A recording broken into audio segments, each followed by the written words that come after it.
Reza felt that he could see countless parallel possibilities at the same time, and each path was full of danger and temptation. Soon as light and shadow illusion resonated with the whirlpool, and her shadow split into countless clones, each of which could fight independently, forming an endless battlefield of light and shadow. Alvin's frost spear turned into a pillar of light, trying to suppress this out-of-control force, but the chip's energy washed away all obstacles like a tide. He frowned, realizing that strength alone could not solve the problem. Fino stared silently, his thoughts deeply connected to the chip, and began to calculate the optimal strategy, ready to find a breakthrough in the chaos.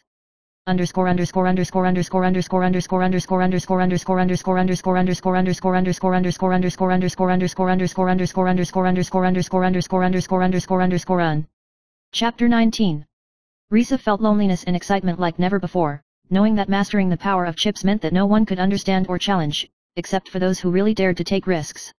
The light and shadow of Suna's clone danced in the whirlpool, like countless meteors crossing the night sky, exuding a dangerous and charming light. Alvin tried to calmly analyze and find out the core rules of chip energy. Fino took a deep breath. He was no longer just an imitator, but began to develop his own strategy. He wanted to be the one who could compete with Reza, even beyond the legend itself.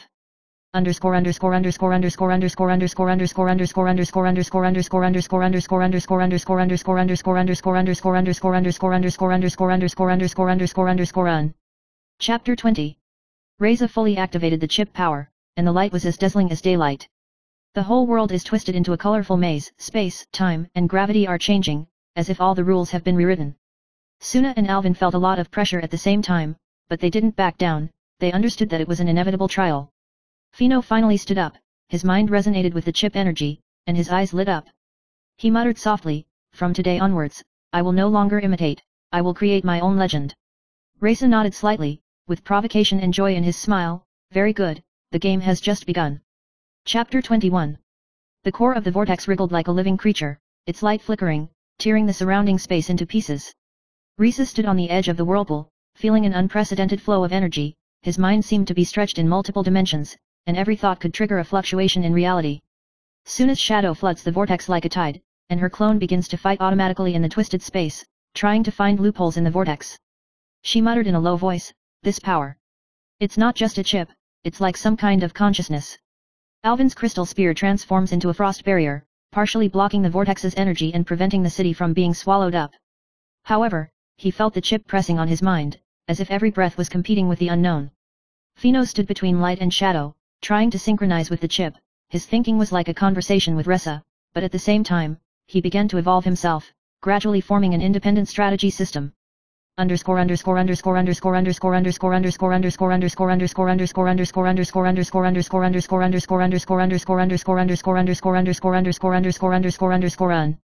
Chapter 22. Suddenly, a black crack cracked in the core of the vortex, overflowing with a large number of light and shadow creatures. These creatures are translucent, twisted in form, and their eyes burn with unknown flames, like warriors born from the depths of a nightmare. Reza's brows furrowed slightly. He understood that the chip not only changed reality, but also summoned another existence. Each creature is destructive and cannot be repelled with traditional skills. Suna immediately adjusted her strategy, scattering her clones into a defensive array to engage the light and shadow creatures. The shadow flew like a blade, and with each swing, it carried away a shard of space. Erwin said coldly, "These are not ordinary enemies, they are the guardians of the chip." His frost barrier flickered, ready to prevent the light and shadow creatures from approaching. Fino silently calculated, his eyes flashing, as if he had found a way to use light and shadow creatures to turn danger into his advantage.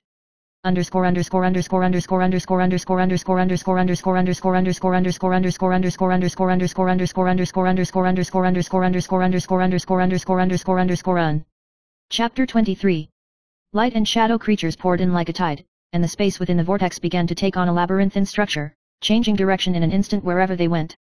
Risa felt that this was a test, not only a test of strength, but also of mind and strategy.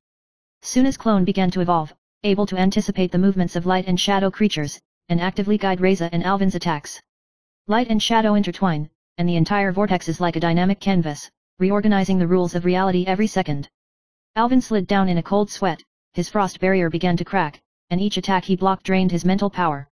Fino finally made a move, and his skill was temporarily activated by the chip, forming a small energy field that sucked in and reflected some of the light and shadow creatures back into the vortex core.